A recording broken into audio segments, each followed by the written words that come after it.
अगर आपको किसी मूवी का रोटन टमाटो स्कोर 100% दिख रहा हो तो आपके उनमें सवाल तो आएगा कि भाई ऐसा क्या है इस मूवी में, और ऐसा ही कुछ मुझे लगा वेपन्स मूवी के 100% रोटन टमाटो स्कोर देखकर, और इसीलिए मैं चला गया इस मूवी को देखने। पर अब जब मैंने मूवी देख ली है तो मेरी राय कुछ और है। वेपन्स मूवी स्टोरी है एक शहर की जहाँ एक टीचर की क्लास के 17 बच्चे रात के 2:17 पर अपने अपने घर से निकल गए और फिर कभी नहीं मिले। अब ये स्टोरी बहुत यूनिक नहीं थी, पर जो चीज यूनिक थी वो था स्टोरी को हमारे सामने लाने का तरीका। मैं इस तरीके के बारे में बात नहीं करूंगा, पर इसके इफेक्ट के बारे में बात करूंगा कि जैसे जैसे आगे स्टोरी बढ़ रही थी वैसे वैसे दिमाग और चकरा रहा था कि भाई यहाँ हो क्या रहा है, पर पूरा माहौल इतना इंटेंस रहेगा कि आप स्क्रीन पर से अपनी नजर नहीं हटा पाओगे। हालांकि जैसे ही स्टोरी अपने आप को रिजॉल्व कर लेगी वैसे ही आपके होश उड़ जाएंगे कि भाई ये क्या देख लिया। यहाँ हॉरर के एलिमेंट्स हैं, यहाँ मिस्ट्री है, यहाँ गोर है। मूवी में कॉमेडी को भी जगह दी गई है और वो बहुत अनएक्सपेक्टेड जगहों पर ही देखने को मिलेगी आपको। पर यहाँ दिखने वाली कॉमेडी की अच्छी बात यह है कि वो मूवी को अपने थीम से हटने नहीं देती।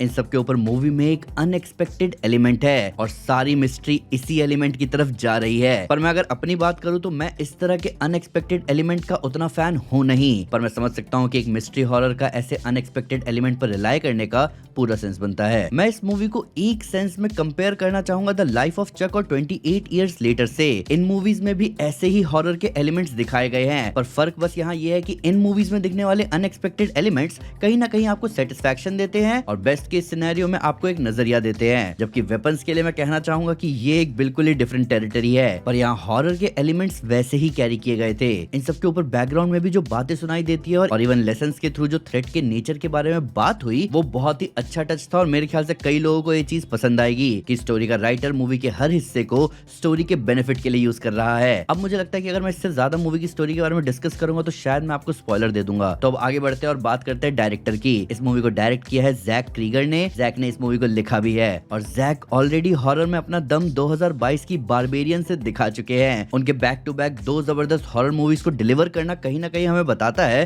कि उनकी इस जॉनर पर पकड़ बहुत अच्छी है। यहाँ डायरेक्टर अनप्रिडिक्टेबिलिटी को जिस तरह हॉरर मिस्ट्री के साथ मिक्स कर रहा है इसकी तारीफ करनी बनती है। मैंने एंटरटेनमेंट वीकली में एक आर्टिकल भी पढ़ा था जहां जैक क्रीगर ने बताया कि उन्होंने कुछ पर्सनल स्टोरीज को यूज किया है इस स्टोरी को लिखने के लिए। ये बात अब जब मैंने मूवी देख ली है तो मुझे और भयानक लग रही है। अब आते हैं एक्टिंग पर। जूलिया गार्नर ने प्ले किया है जस्टीन गैंडी का रोल, एक टीचर जिसे अपने क्लास के बच्चों की परवाह है और वो उनका ध्यान भी रखती है। और उसी बढ़िया टीचर की क्लास से अगर बच्चे गायब हो गए तो आप जैसा बिहेवियर एक्सपेक्ट करते हो जूलिया गार्नर ने परफेक्टली वैसा बिहेवियर हमारे सामने रखा है। जूलिया की इस मूवी की परफॉर्मेंस बिल्कुल अपोजिट थी उनके सिल्वर सर्फर की परफॉर्मेंस से।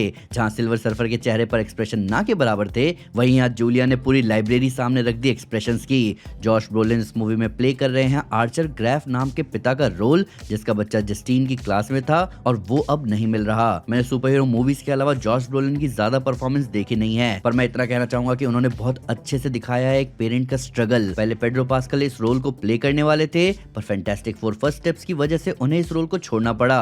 जहां मैं अब कहना चाहूंगा कि जो माहौल जॉश ब्रोलिन ने दिया है इस मूवी में, मेरे हिसाब से उससे बहुत डिफरेंट वर्जन हमें देखने को मिलता पेड्रो के साथ। एल्डन एरनराइक प्ले कर रहे हैं पुलिस ऑफिसर पॉल मॉर्गन का रोल। एक मूंछ आदमी को कितना बदल देती है उसका सबसे बड़ा एग्जांपल यहाँ एल्डन है। कौन विश्वास करेगा कि ये वही बंदा है जिसने यंग हान सोलो का रोल प्ले किया था। उनके कैरेक्टर के कुछ क्वर्क्स थे, कुछ इश्यूज थे जो कि एल्डन ने बहुत अच्छे से दिखाए हैं। बेनेडिक्ट वोंग यहाँ प्ले कर रहे हैं स्कूल प्रिंसिपल मार्कस का रोल, जो कि ज्यादा इंपॉर्टेंट नहीं है, पर बेनेडिक्ट की परफॉर्मेंस इस रोल को इंपॉर्टेंट बना देती है। यहाँ और भी एक्टर्स है जिनकी तारीफ करना बनता है, पर उनकी तारीफ अगर मैं करूंगा तो थोड़ा स्पॉइलर मिल जाएगा आपको। ओवरऑल वेपन्स एक बढ़िया मिस्ट्री हॉरर मूवी है। अगर आपकी एज 18 साल से ज्यादा है और आपको हॉरर मूवीज पसंद है गोर सीन्स के साथ, तो ये मूवी आपके लिए परफेक्ट है। अभी जाओ इसको थिएटर में देखा हो। बुकिंग के टाइम पे ध्यान रखना कि हॉल में थोड़े बहुत लोग हो, क्योंकि मैं इमेजिन नहीं कर सकता अपने आप को इस मूवी को खाली हॉल में देखना। अब आप मुझे बताओ कि इस रिव्यू को देखकर आपको क्या लग रहा है इस मूवी के बारे में। अगर आपने मूवी देख ली है तो आइए कमेंट्स में वो बार बार चिल्लाने वाले सीन को डिस्कस करें। रिव्यू अच्छा लगा हो तो लाइक जरूर करें और चैनल को सब्सक्राइब करना ना भूलें।